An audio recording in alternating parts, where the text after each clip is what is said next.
매일 성경 묵상 나눔입니다. 6월 4일 금요일입니다. 잠언 18장 13절에서 24절입니다. 본문을 읽습니다. 사연을 듣기 전에 대답하는 자는 미련하여 욕을 당하느니라. 사람의 심령은 그의 병을 능히 이기려니와 심령이 상하면 그것을 누가 일으키겠느냐. 명철한 자의 마음은 지식을 얻고 지혜로운 자의 귀는 지식을 구하느니라. 사람의 선물은 그의 길을 넓게 하며 또 존귀한 자 앞으로 그를 인도하느니라. 송사에서는 먼저 온 사람의 말이 바른 것 같으나 그의 상대자가 와서 밝히느니라. 제비 뽑는 것은 다툼을 그치게 하여 강한 자 사이에서 해결하게 하느니라. 노엽게 한 형제와 화목하기가 견고한 성을 취하기보다 어려운즉 이러한 다툼은 산성 문 빗장 같으니라. 사람은 입에서 나오는 열매로 말미암아 배부르게 되나니 곧 그의 입술에서 나는 것으로 말미암아 만족하게 되느니라. 죽고 사는 것이 혀의 힘에 달렸나니 혀를 쓰기 좋아하는 자는 혀의 열매를 먹으리라. 아내를 얻은 자는 복을 얻고 여호와께 은총을 받는 자니라. 가난한 자는 간절한 말로 구하여도 부자는 엄한 말로 대답하느니라. 많은 친구를 얻는 자는 해를 당하게 되거니와 어떤 친구는 형제보다 친밀하니라. 오늘의 본문은 4개의 단락입니다. 첫 번째 단락입니다. 첫 번째 단락은 사연을 듣기 전에 대답하는 자는 미련하여 욕을 당한다 이렇게 말합니다. 우리가 어떤 이야기를 들을 때에 끝까지 그 사람이 이야기할 수 있도록 방해하지 않고 다 들어주는 인내에 경청하는 그런 기술이 필요한 것 같습니다. 사람의 심령은 그의 병을 이기려니와 심령을 상하면 누가 그것을 일으키겠느냐 이렇게 말하는데 우리의 마음과 우리의 몸의 건강이 연결되어져 있는 것에 대한 이야기입니다. 심령이 상하게 되어진다라는 것은 의지가 꺾였다든지 깊은 상처를 입었다든지 낙심이나 낭망했다든지 이런 것을 의미합니다. 그런 것들이 있을 때 자연스럽게 우리의 감정이 몸으로 나타나게 되고 그 몸의 연약함으로 또 아픔으로 나타나는 것이 사실입니다. 명철한 자는 지식을 얻고 지혜로운 자는 이의 귀는 지식을 구한다 이렇게 말하고 있는데 마음이 또 귀라고 이야기하면서 구체적으로 그 사람의 어떤 그 앞에 심령과 육체의 건강이 연관되어졌던 것처럼 지혜를 구하는 데 있어서도 마음과 몸이 신체가 연결되어져 있는 부분을 볼 수 있습니다. 사람의 선물은 그의 길을 넓게 하며 존귀한 자 앞으로 그를 인도한다. 선물은 뇌물이 아닙니다. 여기서 말하는 선물은 감사의 표현이기도 하고 존경의 표현이기도 하고 어떤 사심이 없는 마음의 표현인데 사실은 우리가 누군가에게 선물을 줄 때 그것이 뇌물이 아니지만 그 선물에 대해서 선물을 받은 사람이 나에게 뭔가 반응할 것에 대한 기대가 없는 게 아니어서 사실은 뇌물과 선물이라고 하는 것은 이렇게 종이 한 장 차이처럼 내놓고 기대하고 내가 원하는 것을 밝히느냐 아니면 내가 이것을 이렇게 표현하고 내 마음을 표현하지만 그걸 받은 사람이 기분이 좋아지면 좋겠다. 그래서 나한테 눈길이라도 한 번 더 주면 이라고 말하는 은밀한 기대, 숨겨진 기대 그 차이가 사실은 선물과 뇌물의 차이가 아닐까 그런 생각도 해봅니다. 단락을 요약해 보겠습니다. 사연을 다 듣기 전에 대답하지 말며 마음을 지키며 올바른 지식을 구하며 선한 마음으로 존경과 감사를 표현하라 이렇게 요약했습니다. 두 번째 단락입니다. 송사에서 먼저 온 사람의 말이 바른 것 같으나 송사는 재판이죠. 재판에서 먼저 말하는 사람의 말을 들으면 그 사람의 말이 다 맞는 것 같지만 그 다음에 그의 반대자가 와서 이야기하는 내용까지 들어봐야 하는 부분입니다. 제비를 뽑는 것이 다툼을 그치게 하여 강한 자 사이에서 해결하게 한다라고 하는 부분은 우리가 다툼이나 논쟁이 심해지고 해결할 수 없는 어떤 문제들이 있을 때 이 제비 뽑기를 한다라는 것은 요행을 구한다라는 것이 아니라 하나님의 섭리를 구한다라는 뜻입니다. 그래서 갈등이나 또 너무나 깊은 불화가 있을 것 같은 어떤 사건들이 있을 때 그럼에도 불구하고 어느 하나를 선택해야 될 때 이제 하나님의 섭리를 기대한다라는 편에서 이 제비 뽑기를 하는 방법으로 서로 타협하는 것이죠. 지혜로운 의결 또 의사 결정의 한 과정으로 이제 성경 속에서 또 때때로는 우리가 현실 속에서 선택하는 방법 중에 하나이기도 한 것 같습니다. 노엽게 하는 형제와 화목하기가 견고한 성을 취하기보다 어렵다라고 말하는데 한번 뒤틀어진 관계는 회복하기가 정말 어렵습니다. 그래서 이런 다툼은 산성 문 빗장과 같아서 절대로 열리지 않고 회복되어지지 않습니다. 특별히 교회 안에서 관계가 어려워질 때 그 관계를 회복하기 위해서는 정말 정말 어렵습니다. 그래서 이런 관계에 불화가 생기거나 관계에 문제가 생기는 것 같으면 그 서두에 초반에 사실은 용서하고 또 사과하고 또 정직한 대화를 통해서 해결하는 게 좋습니다. 단락을 요약해 보겠습니다. 다툼이 있는 말은 양자의 이야기를 다 들을 것이며 틀어진 관계는 회복이 어려우니 그 시작에서 멈춰야 한다. 이렇게 요약해 봤습니다.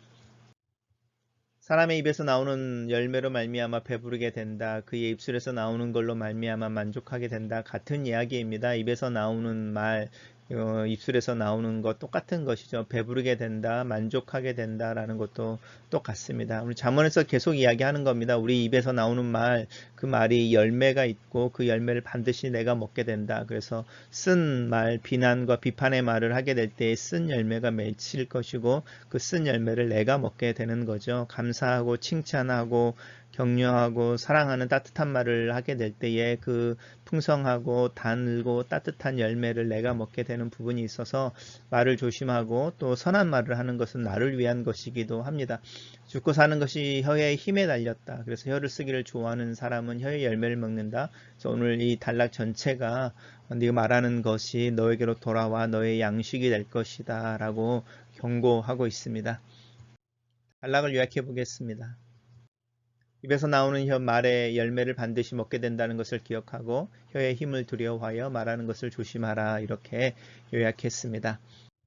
마지막 단락입니다. 마지막 단락은 주변에 있는 관계에 대한 이야기를 하고 있는 것 같은데 첫 번째는 아내를 얻은 자는 복이 있다라고 말합니다. 이 아내는 단순히 아내를 의미하는 것이 아니고 잠언에서는 그 지혜로운 그런 아내를 이야기합니다. 우리가 효모, 양처 이런 표현을 쓸 때 이렇게 아내를 이야기합니다. 아내를 이야기하고 아내를 얻는 자가 하나님께 은총을 입은 자다. 그리고 가난한 자는 간절한 마음으로 구하지만 그렇죠. 자기가 필요가 있으니까 조금은 비우글하게 또 조금은 연약하게 간절한 마음으로 도움을 요청하지만 부자는 엄한 말로 아니다라고 말합니다.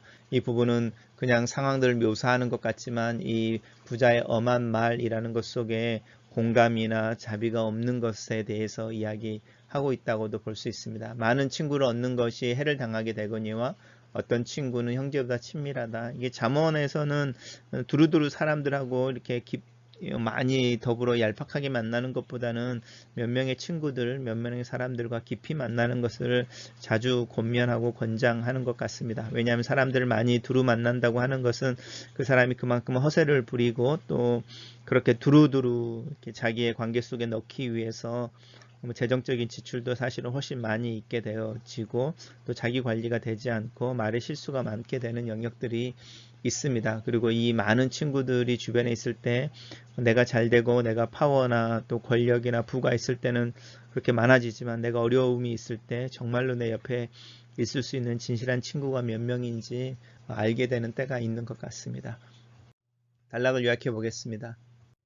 아내를 복으로 여기고 필요 있는 자들을 돌보며 진실한 친구를 사귀라 이렇게 요약해 봤습니다. 첫 번째 묵상 포인트입니다. 사람들을 만나다 보면 나도 모르게 내가 더 많은 말을 하고 있음을 발견한다. 듣기에 속히 하고 말하기에 더디해야 한다는 것을 알고 있으면서도 실행에 옮기지 못하는 내 모습을 발견할 때가 많다. 말을 더 주의 깊게 들어야 한다. 마음을 이해하고 공감하기 위해서 더 자세히 들어야 한다. 들으면서 지혜를 배우고 공감을 배우고 실수와 공허한 말로부터 내 마음을 지킬 수 있다. 선물과 뇌물은 다른 것이다. 하지만 구별하기 힘든 요소가 있다. 선물은 분명 감사를 표현하는 마음의 표현인데 그 선물을 받고도 상대가 아무런 반응이 없거나 또 나를 오히려 섭섭하게 할 때 내 마음속에서 선물을 준 것에 대한 아쉬움과 서운함이 커지는 것을 본다. 그럴 때면 나도 모르게 준 선물, 그 선물이 아니라 뇌물을 준 것이다 라는 것을 깨닫게 된다. 내가 주는 선물을 단순히 내 마음을 표현하는 것에서 멈출 수 있으면 그 또한 내 마음을 지키는 어려운 일인 것 같다. 두 번째 묵상 포인트입니다. 사람을 만나 말을 듣다 보면 내가 만나는 사람의 이야기만 듣게 된다. 그리고 그 이야기에 나도 모르게 마음이 동의를 한다. 상대가 되는 상대방의 이야기는 들어보지도 않은 채 또 들어보지도 못한 채 나와 그 사람과의 관계는 그 시작부터 오해와 단절이 생긴다. 나도 모르게 내가 듣는 말을 통해 하나님과 그 반대편에 대해 미련한 자가 되는 것이다. 한쪽의 이야기만 들어주는 것이 다른 상대편의 상황과 또 그 사람의 이야기에 대한 빈 공간을 만들어 균형을 잡는다는 것이 거의 불가능하다.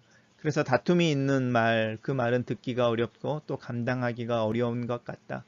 뒤틀어진 관계는 회복하기가 어렵다. 어긋난 관계를 바로 잡는 일은 힘들다. 그래서 그 시작 단계에서부터 이 어긋남을 멈추게 해야 한다. 이 일을 위해 지혜가 필요하다. 겸손한 정직이 필요하다. 때론 제비뽑기와 같은 형식으로라도 하나님의 간섭함을 구하는 특별한 방법이 필요하다. 입에서 나오는 말에 열매를 먹게 된다는 것이 잠언의 경고이다. 내가 무슨 말을 할 때 그 말은 내 마음에 무엇이 담겨 있는지의 표현이다. 나는 말하는 것보다 내 마음의 선과 정직, 사랑과 용납을 담기 위해 애써야 한다. 나이가 들수록 말하는 것에 내 자신이 없어진다. 시대가 말하는 것에 대해서 특별히 조심할 것을 요구하고 있다. 예전과는 다른 표현들을 사용해야만 한다. 조금만 긴장이 풀리고 생각이 없어지면 말에 실수하는 나를 본다. 말하기보다는 듣는 것을 더 많이 해야 하는 것이 분명한데 나는 내가 말을 더 많이 해야 하는 위치에 자꾸 서게 된다. 그리고 또 실수를 한다. 하나님의 은혜를 구하게 되는 영역이다. 마지막 묵상 포인트입니다. 지혜로운 아내를 복으로 여기는 것과 내 주변의 지극히 작은 자들의 필요를 돌보는 것과 진실하고 진실된 몇 사람의 친구를 만나는 것은 일상의 인간관계의 기본이 되는 원리이다. 가정에서 관계의 기쁨과 신뢰, 격려를 경험하고 내 이웃을 사랑함으로 하나님을 사랑하고 혼자가 아니라 함께 기도하고 울고 웃을 수 있는 인생의 길동무가 있다면 이것이 하나님이 내 관계 속에 주는 축복이 아닐까 싶다. 글로 쓰는 기도입니다. 만남의 축복을 구합니다. 하나님, 좋은 아버지로서 자녀들 앞에 설 수 있도록 도우시고 좋은 남편으로 아내 앞에 설 수 있게 하시고 좋은 친구, 좋은 목사로서 내 이웃들 앞에 설 수 있도록 도와주시옵소서.